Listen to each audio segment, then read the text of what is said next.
Lady Keswick, Professor Mita, Dr. Chen, distinguished guests. It gives me great pleasure to join this online event. Lady Keswick is an amazing and outstanding lady. In her book, The Color of the Sky After Rain, she offers a Western perspective on China and the Chinese culture, and opens a window for readers to learn more about this great civilization. Step by step, and with her wisdom and enthusiasm, Lady Keswick has built a bridge for understanding between China and the UK. I would like to pay sincere tribute to her. This book touches on a crucial point in China-UK relations and the wider international relations, namely how to enhance understanding and the mutual trust through mutual learning between different civilizations. At the World Economic Forum virtual event of the Davos Agenda last month, President Xi Jinping said that the way to address the major tasks facing people of our times is through upholding multilateralism and building a community with a shared future for mankind. Countries differ in history and culture. It is natural that we also differ in social system. No system is superior or inferior.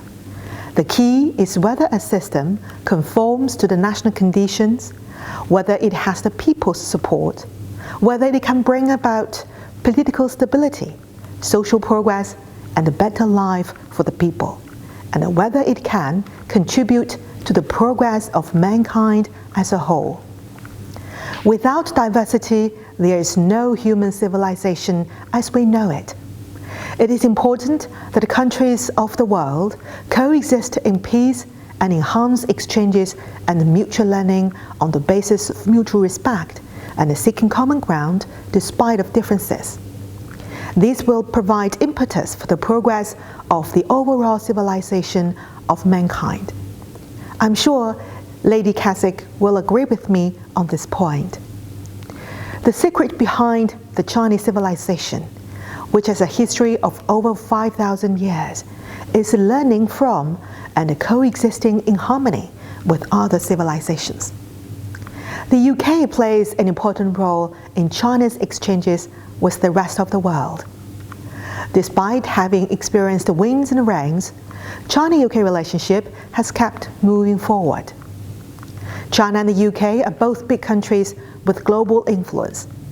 We both have time-honored history and splendid culture. China-UK relations should and can make sound progress and deliver more benefits to the peoples of both countries and beyond.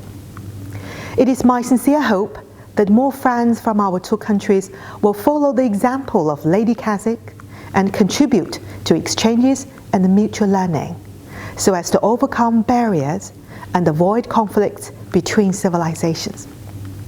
I'm sure that both the Chinese and British civilizations will become more colorful and splendid through exchanges and mutual learning. Thank you.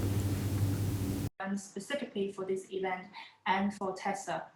For those who are here, I'm sure that you know Tessa very well, but I'm going to introduce her again once more. Tessa's intensive career is based in public policy and international affairs, particularly in Asia.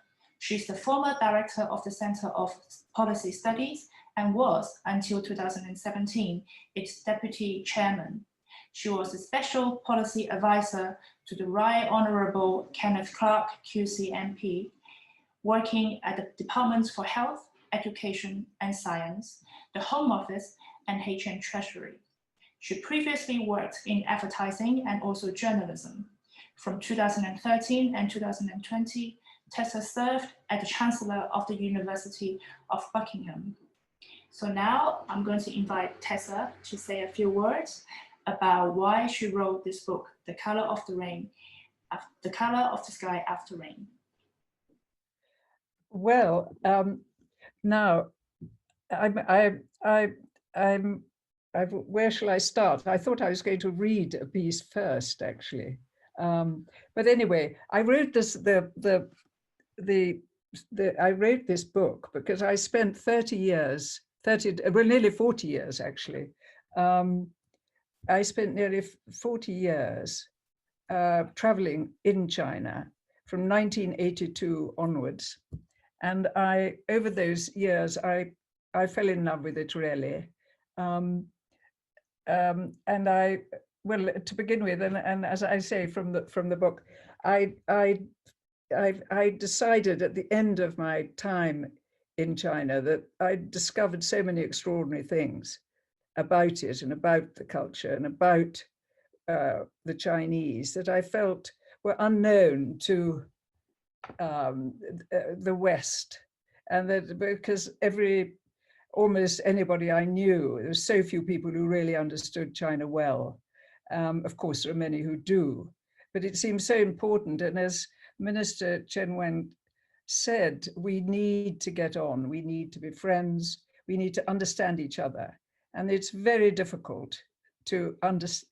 We both have difficulties understanding each other's cultures. That is why I wrote the book, basically. And because I had so many happy memories there. And now we can have Professor Rana Mehta to introduce the book from his perspective.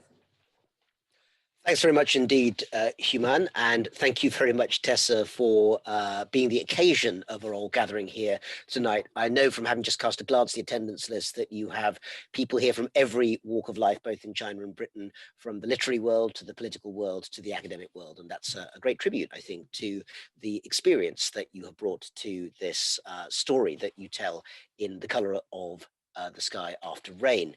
I hugely enjoyed the book, and I have to say that I think trying to put my finger on why it was that I thought it was such a distinctive book is that you mastered the ability to tell both a story of immense length with one that actually speaks very much to length in terms of chronology, to link it to events that are very much of the present day. And let me explain in a bit more detail for those who haven't yet had the chance to read it, why I think that combination is really what sits at the heart of your book. I mean, first of all, and I think this is something to say up front, it's very much your story. And I have to say, for those of us who have known you in both British and Chinese life over many years, it was fascinating to read the book and find out a little bit more about the person behind the amazing CV that Human has read out. May have been a distinguished figure in politics, in academia, and all of this, but nowhere in your CV officially does it mention that you, on one famous trip to China, had to basically get out and start pushing the back of the car to make sure that the spark plugs worked again when you and one of your cousins, who I won't name and shame here, but I think is present with us this evening, discovered that your Chinese driver might not be able to get you to your particular destination on time. I have to say now, my only regret about the book is that there wasn't any photographic evidence of that particular event, or if there was, you'd be very discreet about making sure that we don't get to see it. Maybe for the paperback edition, who can say? So there's a tremendous amount here about someone who has been in China, not just in a literal sense of entering the country, but seen it in all its variation from city to countryside, and also through the tremendous changes that have happened over the period of reform, in particular since the late 1970s, early 1980s.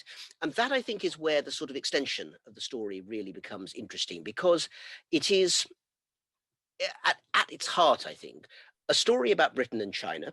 And that's very unsurprising, considering that, of course, amongst your many identities, being part of the Keswick family, and therefore the family that, of course, has been so closely associated with running of Jardine Matheson and Jardines, is made part of that wider thread of the history of our two countries, of China and the UK.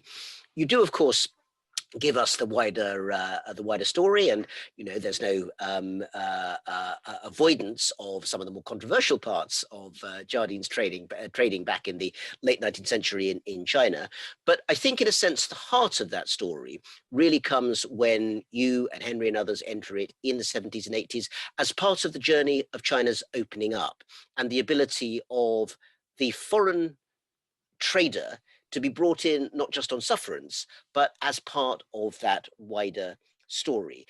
In other words, bringing Jardine very much at the beginning of that period when the door was opening into China, and then making it clear that actually China was going to do better if it would interact with the outside world, And the outside world, of course, also had a tremendous amount to gain from that interaction with China.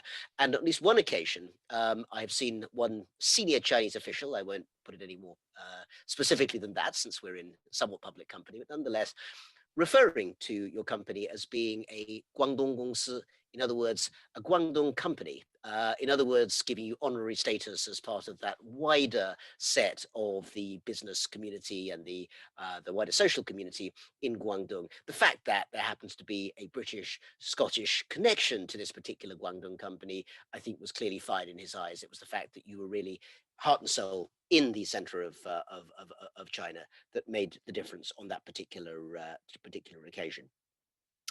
For those who'd like to see a bit more about the way in which I think your book does fit into a wider story of Britain's interactions with China over the ages, I can briefly plug, if I may, you can find free online at The Critic magazine, which, by the way, I highly recommend, extremely interesting centre-right magazine of ideas and literary criticism and so forth.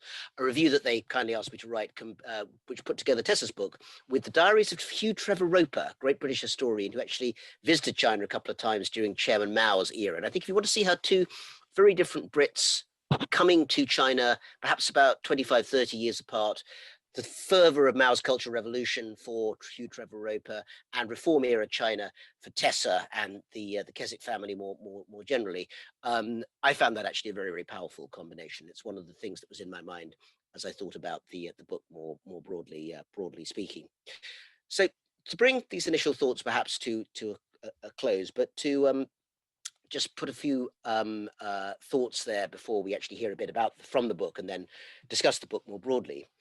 I think it's the complexity of the story of Britain and its relationship with China, and how, of course, it dives back into some of the more problematic parts of the imperial past, which we've all been very aware of in the last year or so in a wider sense as our culture, asks itself questions about that past, along with the reality. And that's something you illustrate, with huge detail and lots of specifics of the friendship that can still nonetheless build up between two very different sorts of society. One of the things that I think comes through above all in the book is that you have so many Chinese friends, and these are friends who are not just business associates or people who are, there on sufferance or to make a quick buck, but people with whom you've built up a lifetime of friendship and who understand the difficulties, the complexities, and the flaws of both societies and how they interact with each other.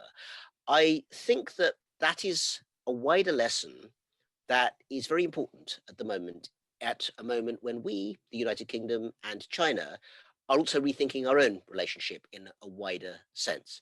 I have a very strong sense often that at least, the middle-class Chinese who we tend to see in business and academia and the media tend to know us here in the UK still an awful lot better than our middle classes know China.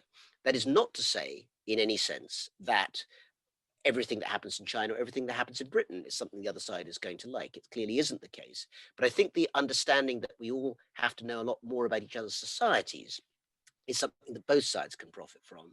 And I think by taking on this book, enjoying the wonderful prose, enjoying some of the rather wicked stories, as I've mentioned, and thinking about that long thread of British-Chinese history in which you, Tessa, and the Keswick family and the wider relationship between Britain and China play a significant part, is an excellent starting point, or for many I see on this call who are quite China expert, point of continuation for thinking about that immensely exciting and immensely important relationship, as I know that we're going to do for the rest of this evening.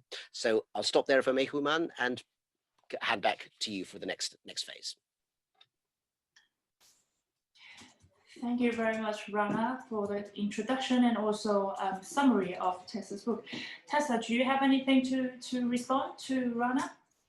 Well, I think his summary is absolutely brilliant, really, as one would expect. And I'm really grateful to him for it is a complicated book. It talks about all sorts of different aspects in order to try and create an impression of what it's like to be in China and know the Chinese. I think, of course, Rana has put it incredibly well. So now perhaps it's the time to invite you to do some reading for us, since that we are having this evening to celebrate your book. So for those who haven't read it or haven't bought it, this is the book that Tessa wrote, and I highly recommend you to buy a copy for yourself. And now we can have Tessa to read us a paragraph from the book that she wrote. A couple of paragraphs. I just explained beforehand that I'd never thought of going to China because first of all, I tended to go west to America and of course to Europe, where I sort of partly was educated. But I needed a job very badly, and I was offered this job. It was after Kaifang had just was starting. There were two newly opened economic zones on the coast of China, which had been offered to a friend for British investment. And we did this. This first journey I ever made was to Ningbo and Wenzhou. In those days, things were almost unbelievably bleak in 1982, just 6 years after Chairman Mao had died. Communism was not my bag, if you like. I mean, I was keen on America and the West, but I took this opportunity and I've never regretted it. But we arrived in this country, which it was June, so of course it was hot and sticky and sort of drizzling most of the time, which only exacerbated the extraordinarily grim situation all around. And we drove down a one-track road to Wenzhou. It was the only way to get to Wenzhou, except by boat in those days. Now one of the most successful cities in China and the most entrepreneurial. And as we came out of Wenzhou after 2 days of looking at completely broken down factories, which needed investment, we drove out of the town and we were on our way to Hangzhou and the West Lake and Shanghai to get back to England.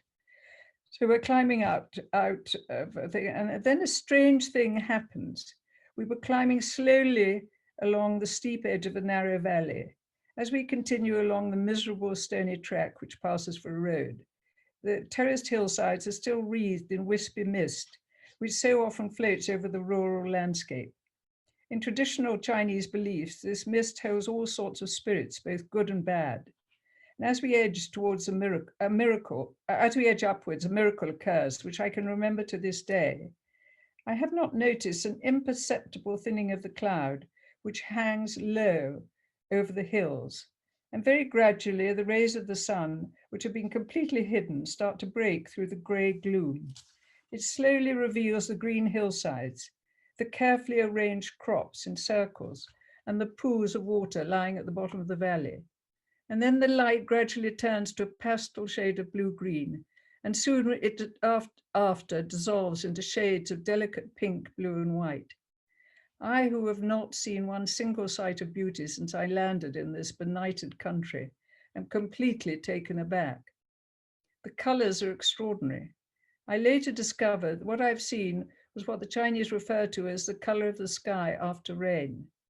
This has historically been the most sought after color in China, particularly so in Ruware, the very rare and most desirable of all Sung dynasty ceramics produced for the imperial court around 1100. The effect of the subtle coloring is sublime. As the mist clears further, more of the countryside comes into view. Amazingly, sunflowers have been planted in perfect formation along circular terraces of rice and vegetables, descending from the hilltop to the water below. Who has taken the painstaking and back-breaking trouble to make this look so perfect? Who in these appalling hovels, which we'd been into, in fact, has had the time to plant these sunflowers to such high standard, and why? As it was the day before, when we came across diligent and concentrated attempts to do the effect is intensely moving. At that precise moment, I fell in love with this country. So that is a description of how I got into what in effect was a kind of wind tunnel. I couldn't get out once I became interested in China. And I started to go back there frequently on my own. And I headed, because I've heard of this extraordinary culture and deep and 4,000 or 5,000 year old culture, and I headed for the plains, the Yellow River Plains, the center of civilization, the cradle of civilization, where, and I went along with a girlfriend and a guide. We went along the edges of the Yellow River. We went to Kaifeng, we went to Zhengzhou, we went to the 4 capital cities, Xi'an and Luoyang. And there we sort of saw the Lao Tzu riding on his green ox out of Zhengzhou up into going up to the Kunlun Mountains. And we saw, we discovered the mandate of heaven, which had been promulgated or developed nearly 3,000 years ago, which on the borders of the Yellow River under the Zhou regime, the Zhou regime dynasty. Well, it wasn't a dynasty then, a regime, which still actually, President Xi refers to it in his speech at Davos, and it's referred to, it still holds that the mandate of the emperor it only exists insofar as he can rule justly and in the interests of the majority of the people in China. The mandate of heaven, it gives legitimacy to the emperor. So it was also here, and at the same time, that Confucianism, Taoism, and legalism were developed. That tough legalism, which runs like a strong thread throughout Chinese history. Of course, Confucianism, we all know, has been rehabilitated since the Cultural Revolution, since communism, really, to the philosophy which is so strong. This is the basis of the Chinese culture and the Chinese civilization. At the same time, in the West, while China we were making spears with metal, which had only just been really used, spearheads, and developing metallurgy. The Chinese were making their ceramics, which are second to none and always have been.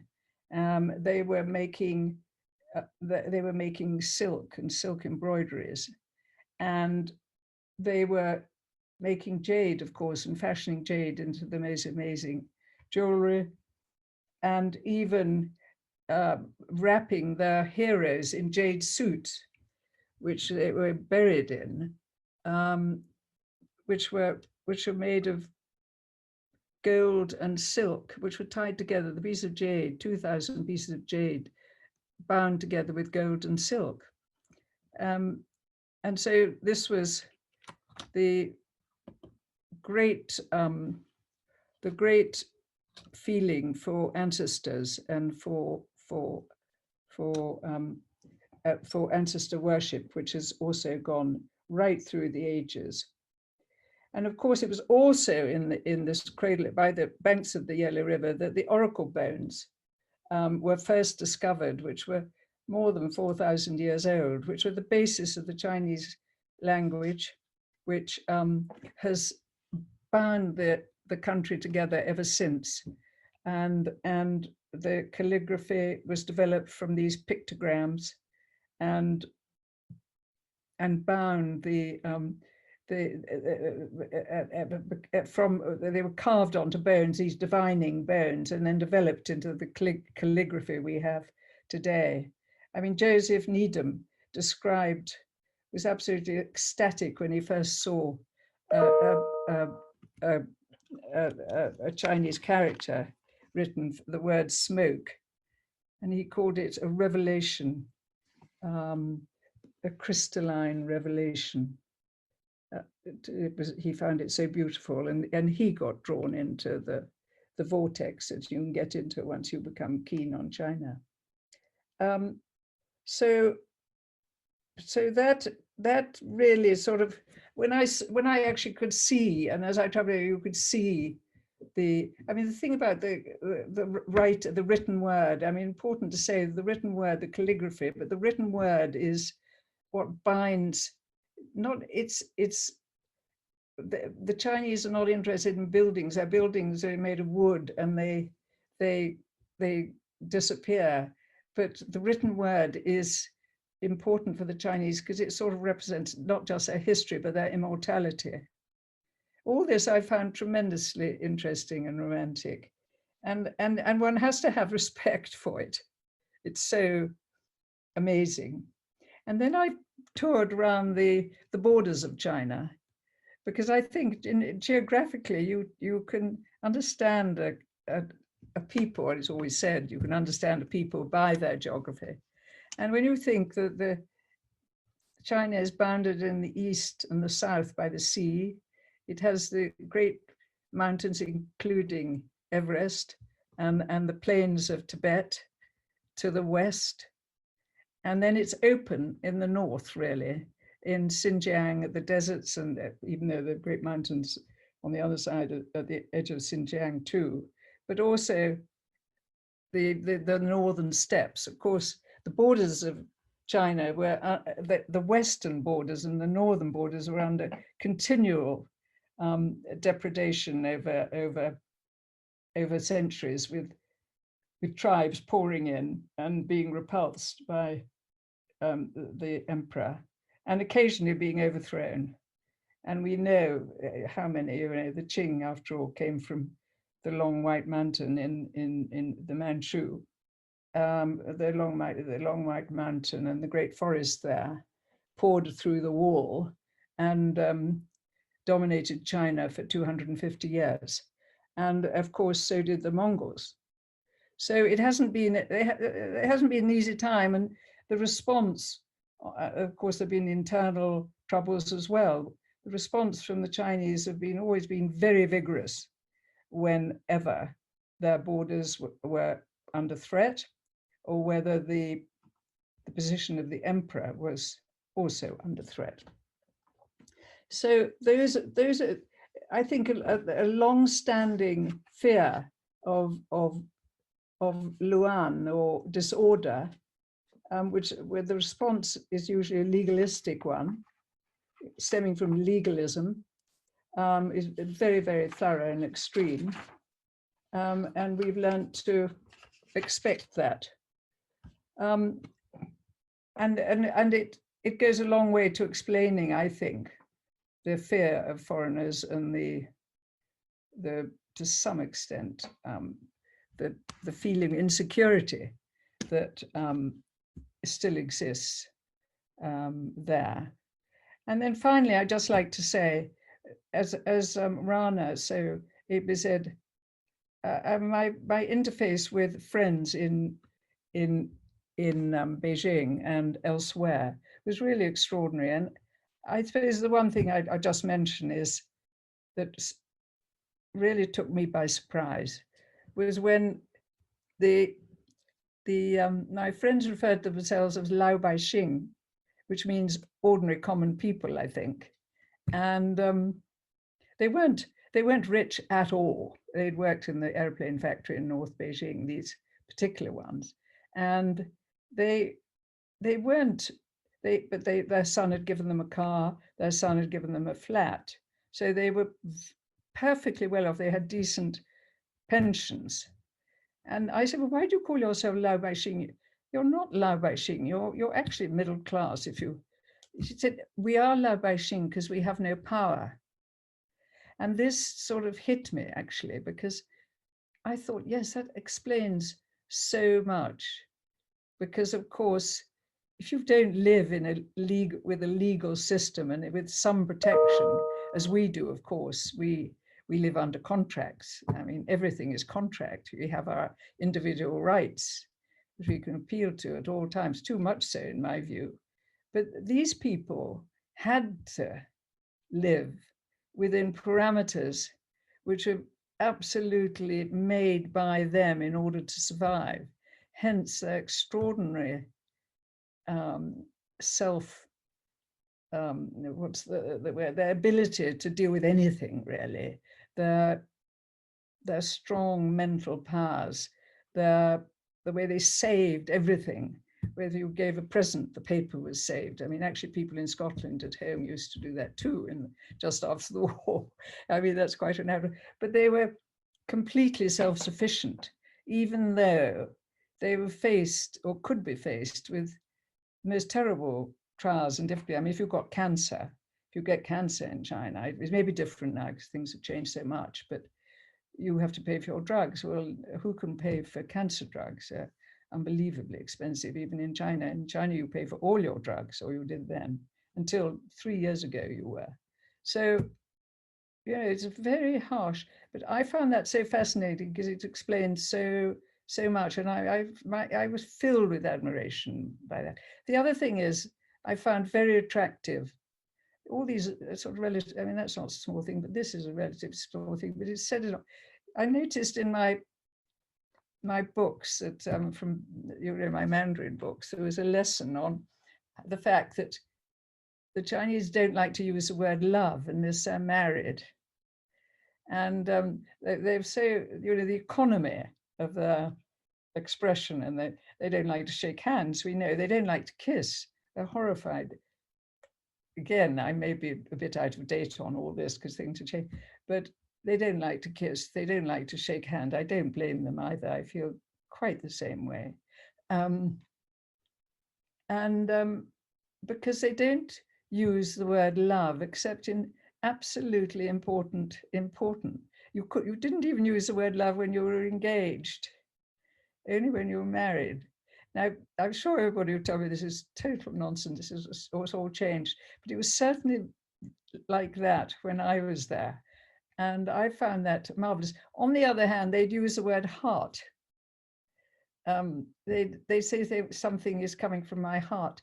And it was very rarely, of course, but completely genuine. And I thought, how different to us, how loose we are with our words.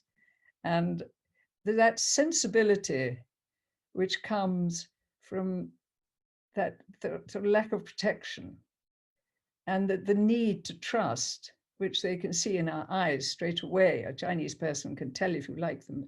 I would have thought very, very quickly.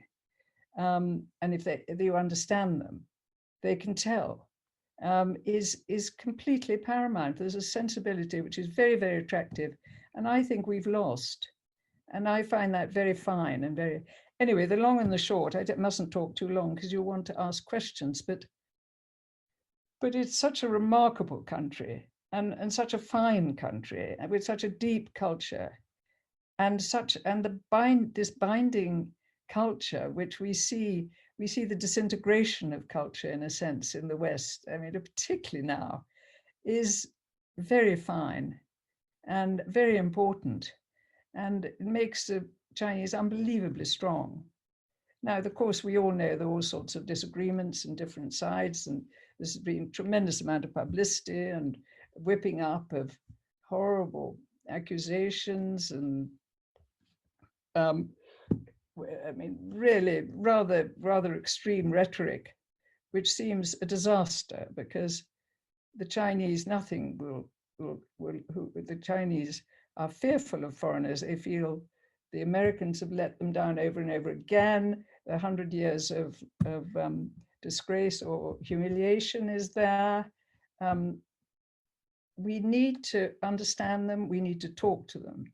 We need to be able to use our knowledge to really diplomatic language and diplomacy to remain friends. And we need to protect our own interests, which of course we haven't been very good at doing up to now. Anyway, that is my story. I think we should remain friends. I think China is the most wonderful place, and the people are wonderful. And there we are. Thank you very much.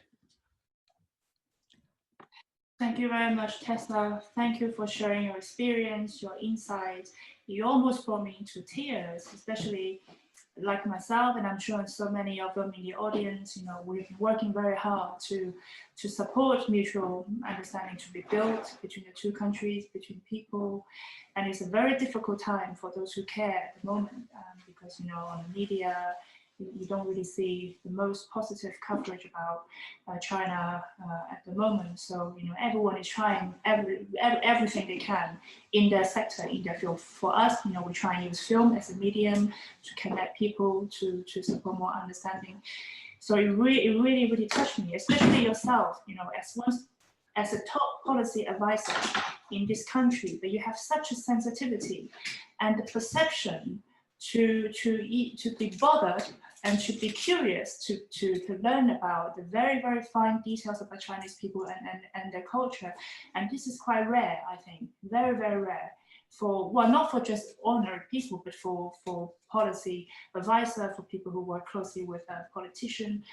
This is a quality I think is very difficult to find nowadays. So I'm going to take my chance to ask my question. I'm going to invite Rana to ask one question, and then we are going to open the opportunity for everyone. I'm sure everyone's dying to ask you a question.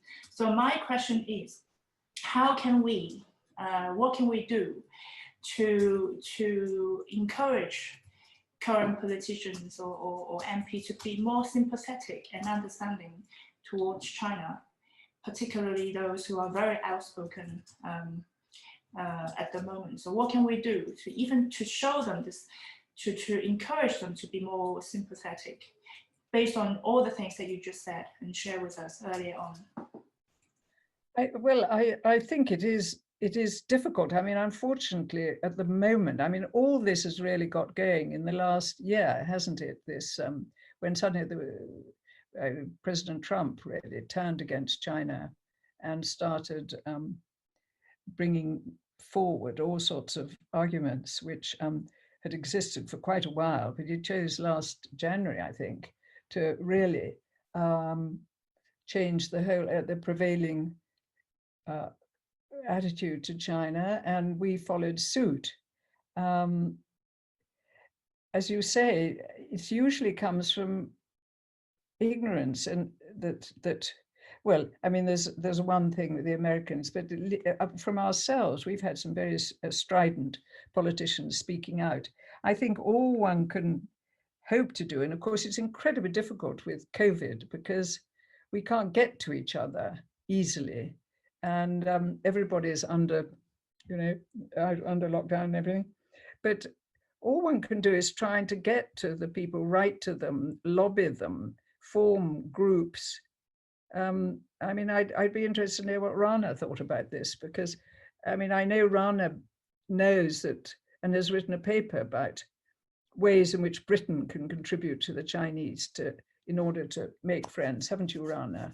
And areas of British life where we can contribute and sort of build a basis for, but educating and explaining to the politicians is something which is extremely difficult, and all one can do is try and get there, I think, and encourage academics like Rana, like Jessica Rawson, like the people who love China, to try and explain that what the policy of megaphone diplomacy from people who are a little bit ignorant about China is utterly insulting and counterproductive.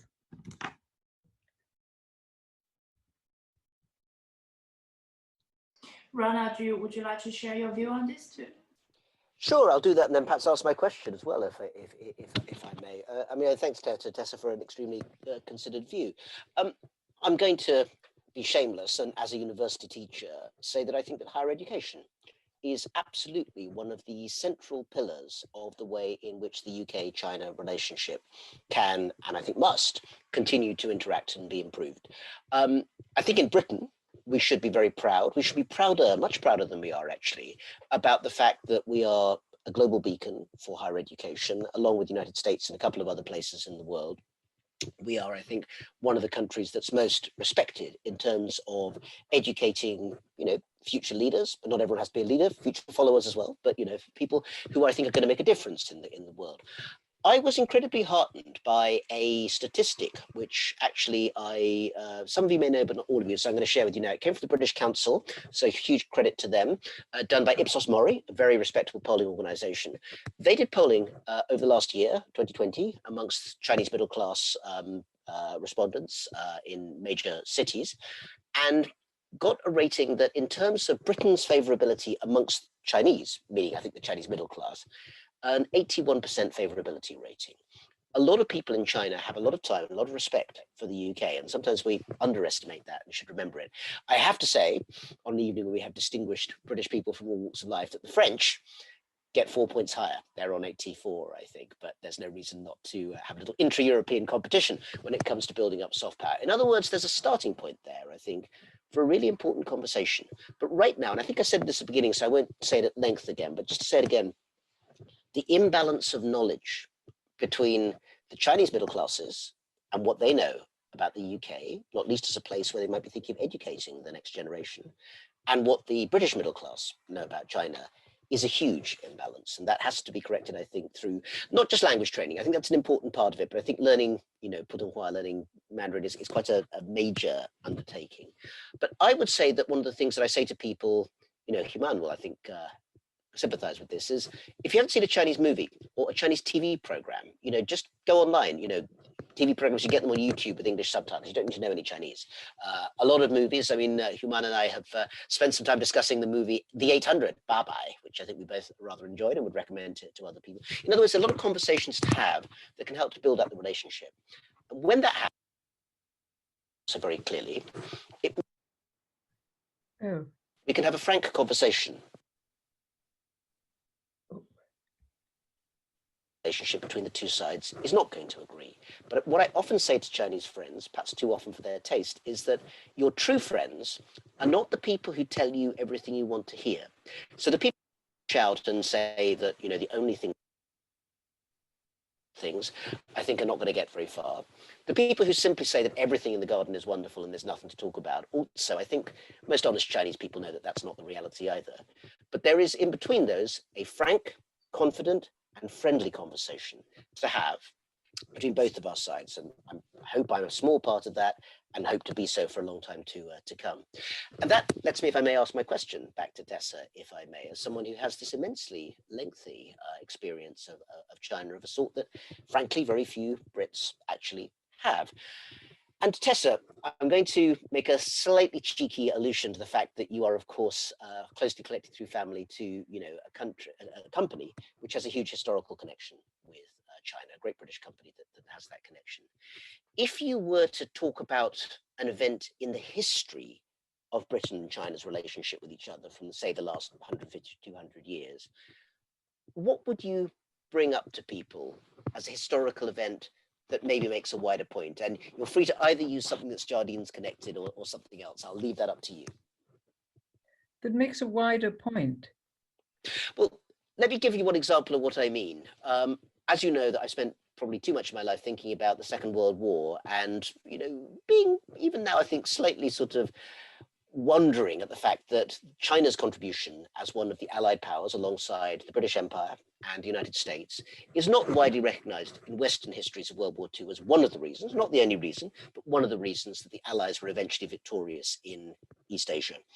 And I think that reminding people of that is a helpful thing to point out that actually there is a longer history of China and Britain working together in that particular great cause, the defeat of the Axis powers. So while World War II history is the event, my wider message from that is actually that there are things that we've tended to have forgotten in the West that perhaps we should remember in terms of that cooperation with China. So just wondering if there's any particular event perhaps in our two countries' history that you would like people to think of more than they do. Perhaps your own country, perhaps Jardine.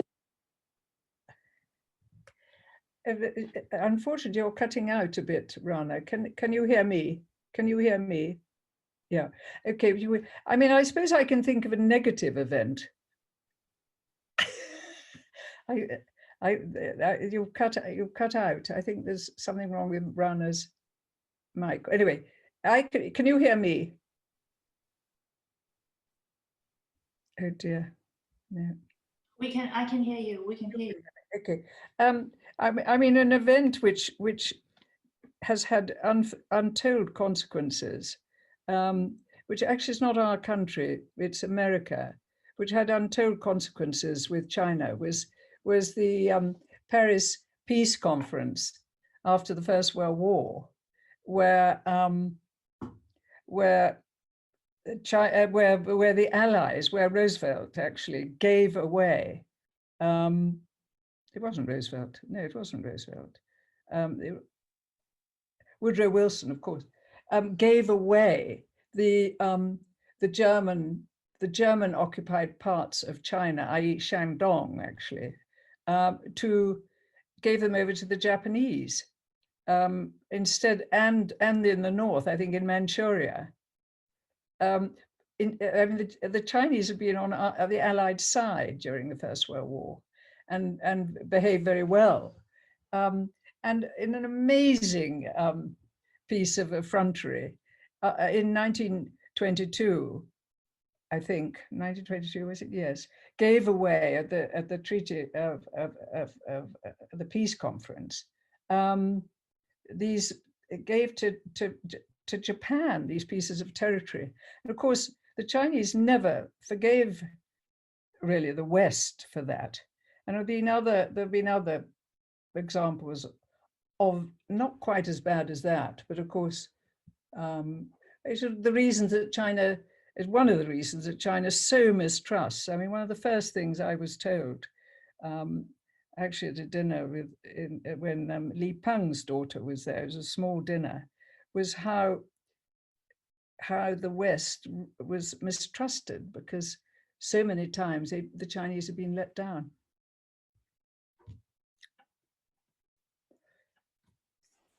Thank you for your answer, Tessa.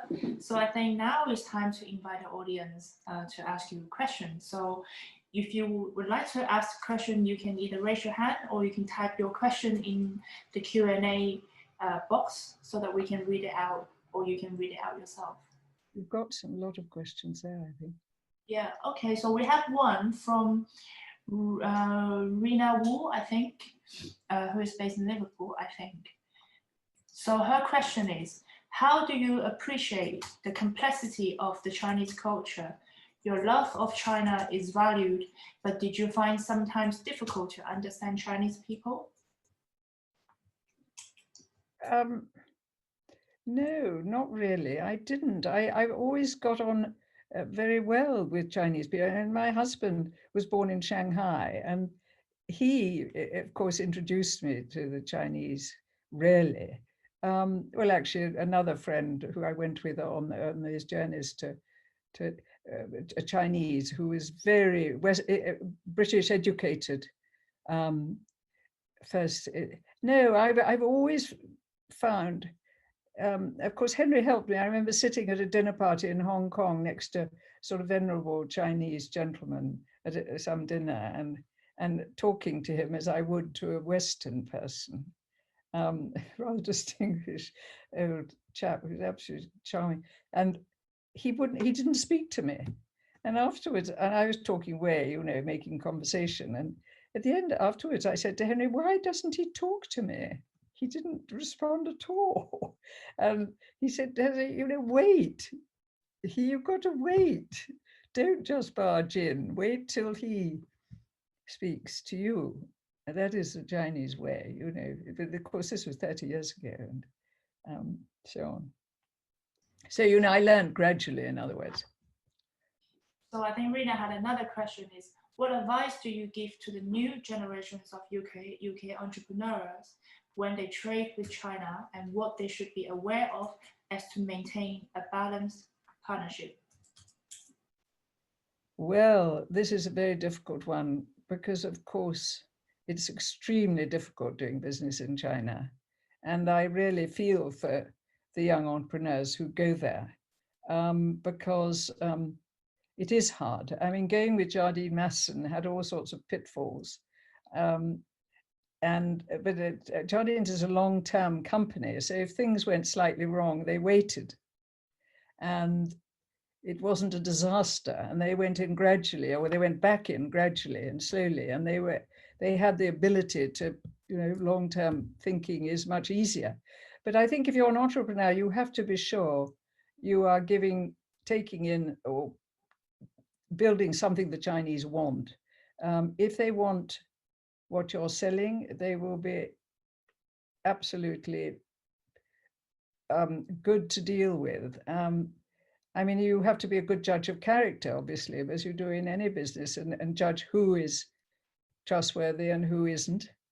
But once Chinese if they're trustworthy, they give you your word, they will follow through completely. Or that is certainly Henry's experience, and is on record in a number of different cases. But there's so many cases where things have gone wrong. It is difficult. But you have to have something that the Chinese really want, and you have to keep your wits about you. And then we have another question from Vivian. She said, "Dear Tessa, what has been your most fulfilling trip through China?" My most fulfilling? Oh my goodness, what a difficult question that is. Well, I think my favorite trips were either to Beijing, which I adore, because it's such an extraordinary city. And of course, now it's become a sort of great modern metropolis. It's rather like looking at the future when one goes to Beijing, which I also like. I mean, I never saw the old Beijing, but I did see it change. But Beijing always gives me, it's a center of power, and it's economically, of course, very important too. So it's like a crouching dragon in the north. You can feel the winds coming down from Siberia and Manchuria. They blow in across the city. It's a wonderful place.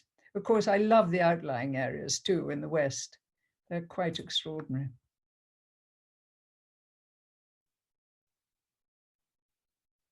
Oh, that's gone. Oh, no. We have any more questions from the audience?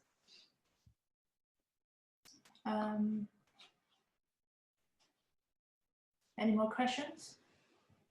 They look as though there are lots of questions there. We have 3 hands raised. Okay, let's have a look. Curtis, can you please make the voice available? Hello? Michael Sherry. Yes. Can I ask you, Lady Keswick, how do you actually feel about the westernization process, particularly after about 1980, when you first started visiting China and getting to know it? You mentioned the modernizing architecture and the infrastructure in Beijing, and of course it started in the south, in Shenzhen and those areas on the coast. But altogether, not only structurally, but in the way people think and the way they take on Western manners and ways, and which you see portrayed, of course, in their representation in film and performance and so on, because you dwelt so much on the treasure of Chinese heritage and history. How do you see modernization fitting into, particularly with the youth that has grown up since this period? Well, I think it's absolutely marvelous, really, because the reason China came out of poverty and out of that very severe communism that they were under for 30 years was that they espoused Western ways, free markets to some degree, opening up, borrowing, private property, well, not quite private property, but the ability to make money with Western ideas. And this is terribly important, of course, because it plays into the whole narrative that if we criticize China and make her turn away, she won't come out.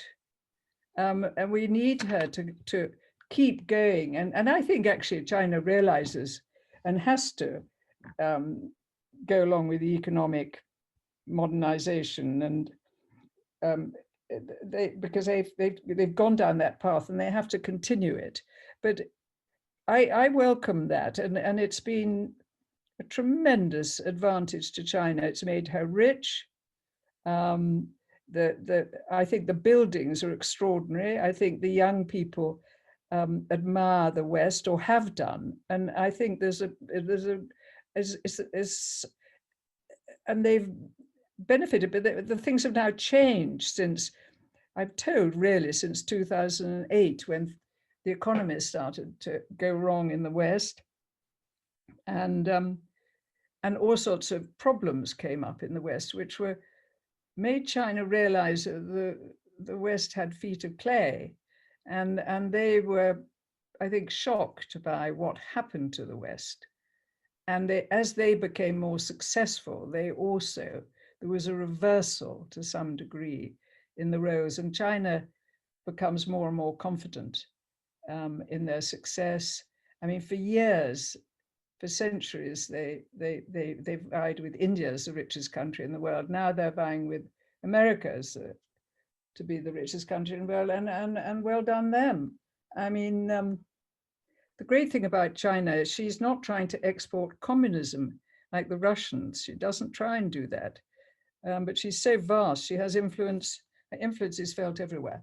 But I welcome, and I think everybody would welcome, the way China took up Western ideas in order to modernize, and it's been of great advantage to them.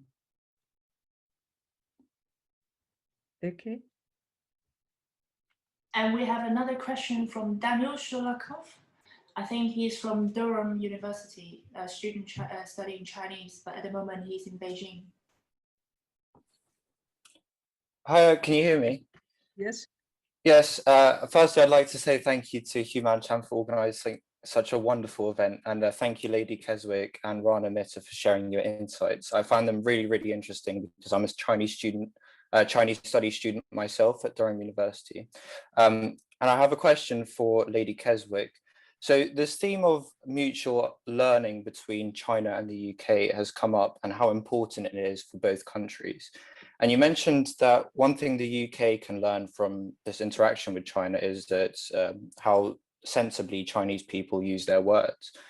So I'd like to ask you what you think maybe China can learn from its interaction with the UK.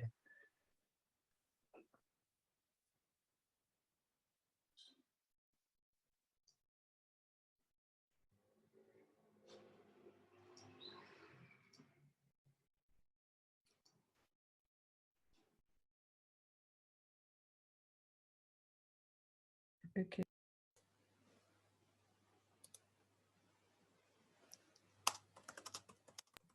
Can you hear me now? Yes. Well, I mean, education, higher education, is something that we can offer to the Chinese. I mean, the other thing, I mean, there are a number of things we can offer apart from education, but one of the things which we were told, Henry and I, when we went to see one of the ministers in Beijing, in Zhongnan High, and actually I think I put it in the book, Wang Xishan, he said to us, look, you know, Britain has no power anymore. It's not a strong power. It's got a certain amount of soft power. But what you're good at is making rules. And what you should offer yourselves to do, you started the rules for tennis, the rules for football, the rules for all these games. And you're a reasonable and rational people. You have international outlook. You should put yourself forward to make rules between East and West, because we would trust you on that. Now, of course, that was an interesting idea, which I don't think got very far with anyway, we'll see what happens. But that was like, but I mean, there must be other things. I mean, I think as a place as a way of life, the British way of life is a very good example of how to live. I mean, I remember someone coming to our house here, where I am at the moment in the country, and I said, Lawrence, would you be able to have? Why don't you have a house like this in China? He said, if I had a house like this in China, they'd come and chop me up. I thought it was a wonderful remark. Of course, that was probably 15 years ago. But, you know, a house in the middle of the countryside in China, if you know the Chinese countryside, it does make some sense. You'd be quite vulnerable.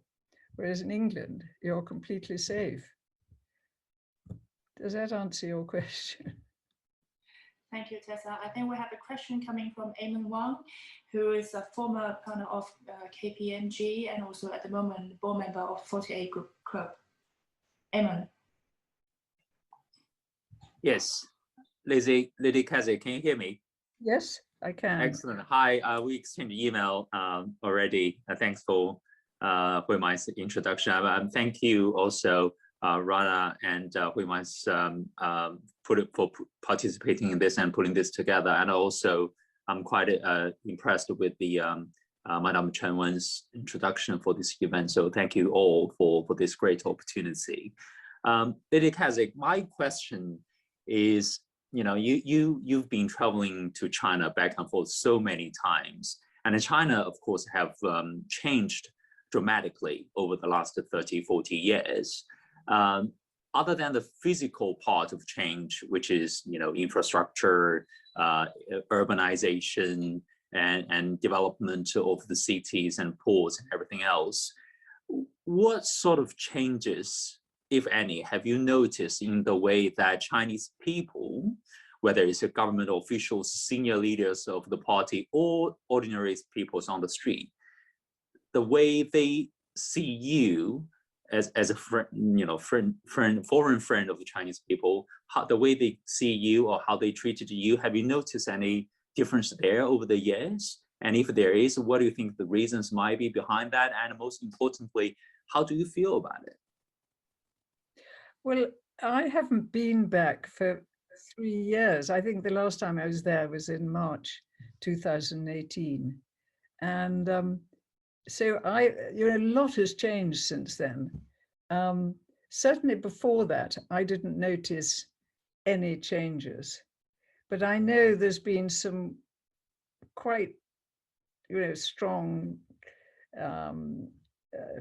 mood, a lot of films, videos, and since then, and sort of less friendly attitudes encouraged by the government towards foreigners. So maybe if I went back now, I would see a change, but I don't think I'd see a change. I see no change amongst my friends, all of whom want to keep in touch, send me videos about what's going on. You know, there seems to be absolutely no change, which is marvelous, and we keep in touch regularly. So I would have thought if you're going there now as a foreigner, you might have a less easy time than you would have done 10 years ago, but I don't know.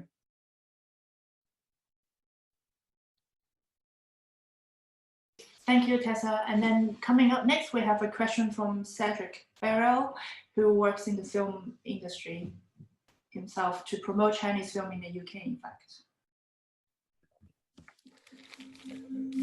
Hello. Hello. Hi.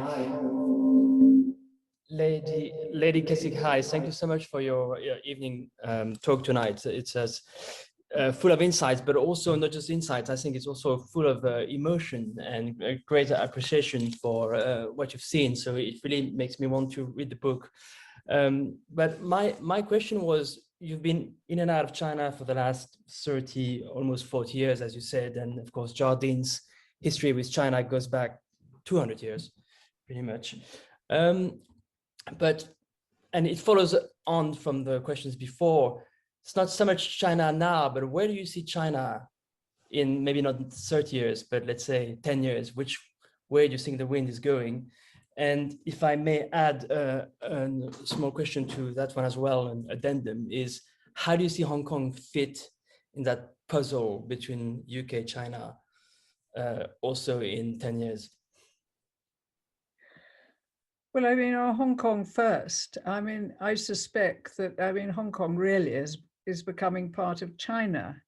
and has become, I mean, they would say it always was, but is really now sort of being subsumed into China. How far that goes, there might be elements of it like the rule of law that China keeps going for an indefinite amount. I mean, for how long, I don't know. But I think that's that. I mean, China has come under the aegis, Hong Kong has come back under the aegis of China, it seems to me. As far as what happened at 10 years' time, I mean, I think China's going to go on growing. It's full of self-confidence. It's going to go on growing. It's going to get richer. I mean, the enthusiasm and the vitality and the determination to work is extraordinary. I mean, there may be unforeseen disasters, like the epidemic might suddenly hit more the economy, get out of control or something. I mean, you know, who knows what could happen, but at the moment, the trajectory seems to be very favorable. I mean, there are all sorts of difficulties which China's will face, I mean, as other countries will, but that's probably further along, the huge reduction in population that's going to take place. I mean, about a third, I think, drop off by 2050. It's already starting.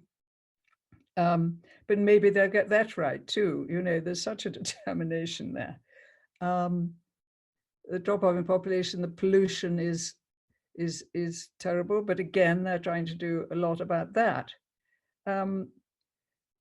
No, I just see it's a hugely successful country, and the people have made it that way. Thank you, Tessa, for your answer, and thank you, Cedric, for your question. We still have 3 or 4 more questions that we have here. Would you like to answer them? We are a bit over the time. I think you would like to. Okay, so I'm going to read them out. There's one question from Yao Tu. She said, as a Chinese person myself, I feel comparatively Japan has done so much better in soft power and cultural influence to the West than China has been doing. What do you think the reasons would be? Maybe a question for both of you. I mean, I think she means for both you, yourself, and Rana. Thank you. Do you want to answer that first, Rana? Yeah, although she meant both you and Human, of course. So Human, maybe you'd like to give an answer that question too. I'll give a brief one. The very short answer, I think, and there's a longer answer to give. I won't give it tonight because of time, and also we're spending Friday night and enjoying ourselves. Is I think that China is still finds it too much going on in terms of control from the top, and not enough letting go at the bottom. Japan, South Korea, and other countries in East Asia, which develop really, really strong soft power potential, have done so because they've allowed their more disruptive elements to let rip. Think about manga. Think about Korean bands. Think about movies, actually, in both countries. Amazing ways that those countries have told their stories to the world. They haven't always told nicely curated stories. They've often told stories that are about the difficulties, the rebellions, the things that made it difficult. And that's one of the things that's really increased respect. All the things that Tessa has said are entirely true. China has an amazing story, particularly over the last 40 years, of growing to economic power, tech innovation. But for some reason, there's something central within China's system that doesn't want to let go, almost doesn't want to acknowledge the success that it's had, and said, you know what, we can relax. We can actually allow a culture that lets this kind of run freely and let that be part of a story that we tell about ourselves. I mean, again, the kind of work that Human and Cedric and others are doing to get Chinese movies to a wider audience, I think is part of what's helpful on that, because some of that area is where, I think that more kind of free-running part of the Chinese kind of wider sphere can be seen. But even there, we all know, I mean, let's say it briefly, Babai 800, the movie that Human and Cedric and I talked about on a podcast, which I hope is still available. People talk about it. It's a really interesting movie. It says something really interesting about China's recent history. It's a heroic story. I think it's great as a World War II China buff. Everyone should see it. It didn't get that many viewers in Britain, unfortunately. We should have more. But it was also banned by China for a year before they allowed it out on the movie circuit. And it was the biggest box office hit in China last year inside China, 300 million US dollars that it made at the box office. Chinese people wanted to see that movie. Chinese people wanted to talk about the movie. And it was a really good lesson in, look, China's leaders and leadership, top class, whatever you want to call them, sometimes just need to learn when to let go, to let people tell different stories. I'll finish with my own, it's become my own personal bumper sticker, and it's my own personal cliche, but I didn't invent it. It's at least in one of my books. China is a plural noun, and China is at its best when it remembers that. Thank you, Rana. I'm sure Tessa has something to say as well on that.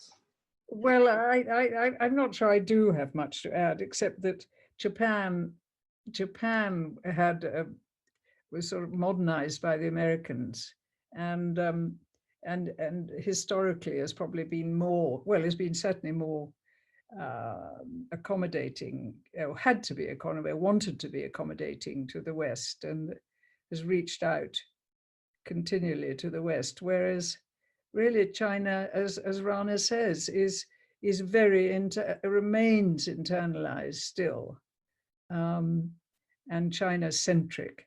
And it would be good if but it's going to be present itself with, as the regime makes it tighter. It's going to run up against some difficulties there. They need to relax a bit. Thank you for that. And we have 2 more questions, I think, and then we will be finishing today. So please stay with us for a bit more, Tessa. Audience are very eager to ask you questions. So one of them is from an anonymous attendee. He or she asks, what do the Chinese like the most about contemporary British culture? Well, I think we talked about that. I mean, I think we've talked about education, and you know, the education is something that they admire and respect. They like the language because so many people in China can communicate. They know English now and have been learning English for years now. They like the history, even though it's a very short one compared to theirs. I think, and they like the way of life. They don't like the food. I mean, there's probably a fuller question to that, but that's what I would say at the moment. They like the traditionalism of England, I think, and the fact it's an orderly society, and it's got a queen and this sort of thing. Yeah. Follow up the previous question. This is quite an interesting one. Which dish do you wish that you could eat this weekend if in China, and does it remind you of anything? Well, that's a good. I like the wonder. Actually, I have to say that I like Cantonese food best, and dumplings are one of my. But I like actually all Chinese food, but I'm very keen on Cantonese food. There's one question that I'm going to rephrase a little bit than how it was written. So, do you think you have more access than ordinary foreigners, or not foreigners, ordinary Westerners in China when you go traveling in the country? For example, to have access to meet the top politicians, to go visit some of the places that other people might not have the chance or opportunity to? I think definitely under the aegis of Jardine, when I went under the aegis of Jardine Matheson, which was with my husband, we had tremendous access after a while. I mean, when we first started going together, which was in 1985, we didn't see any Chinese people at all, and we were advised not to come back by the ambassador because of what had happened in 1832 onwards. He said the Chinese would never speak to us. because of what happened in the Opium Wars. And then there were Henry was always reluctant or worried about going back because of what had happened in 1950, when the business had been in Shanghai and in China, and tiny little bit in Hong Kong, which was a very undeveloped place at that time. Everything was taken away and they all relocated to Shanghai. So we went, Jardines wasn't really known up in the north at all. So we had to, when Henry really was invited back actually in 1997, 98, he had to make himself known, and he did, and then we did have tremendous access. We did have great access, there's no doubt about it. But my travels were not under the aegis of Jardine Matheson. Henry says, I don't like doing ruins, is how he puts it, which means he doesn't like going sightseeing and going on journeys which aren't connected with business. So they were not under the aegis of Jardine Matheson. So I was, even though under Jardines, you know, we had access to all sorts of people and very interesting meetings, business meetings, and meeting ministers and this sort of thing, and party secretaries. That was one thing, but my going to live in Beijing and my expeditions were done without Jardines. Even though I suppose Jardines was always sort of vaguely lurking in the background, but I never saw places that I wouldn't have seen otherwise when I was on my own. You could see everything as far as as far as I was aware at that time.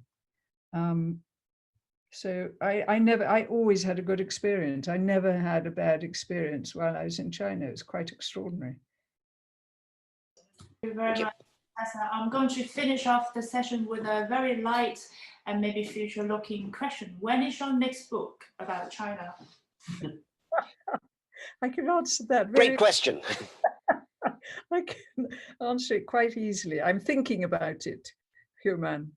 I'm thinking about it. I will let you know. Please do, because I would love to read your second book, and also your very witty humor in your writing, and very fine description that you see, you perceive of Chinese people and Chinese culture. Thank you very much, Tessa. Thank you very much, Rana, for joining us tonight. I hope that everyone had a very pleasant and informative and encouraging and also inspirational evening with us. Thank you very much. And thank you, Curtis, on the technical side, Ted Curtis from China Film Collab.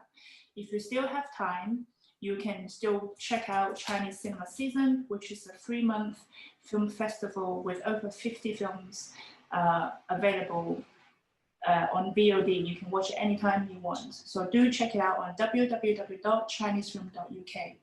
Tessa, would you like to say good evening and goodbye to our guests and audience? Yes, I would. I'd like to say goodbye and thank you for all the wonderful questions. I'd like to say very much a thank you to Minister Wen Chen for her wonderful speech, and thank her for her support and her warm words. I'd like to thank Rana, who's been magnificent. Yet again, Rana, and I've only just finished your book, China's Good War, which I recommend to everybody. Rana knows more than, his finger is on the pulse at all times, as we heard tonight. And Human, thank you so much, and your colleagues for putting this together. It was a tremendous honor, and you did it so well, and it couldn't have been more interesting. Thank you. Yeah. Thank you. Thank you very much, everyone. Thank you. Have a very wonderful and pleasant evening. Goodbye. Goodbye. Goodbye. Thank you, everyone. Goodbye. Bye.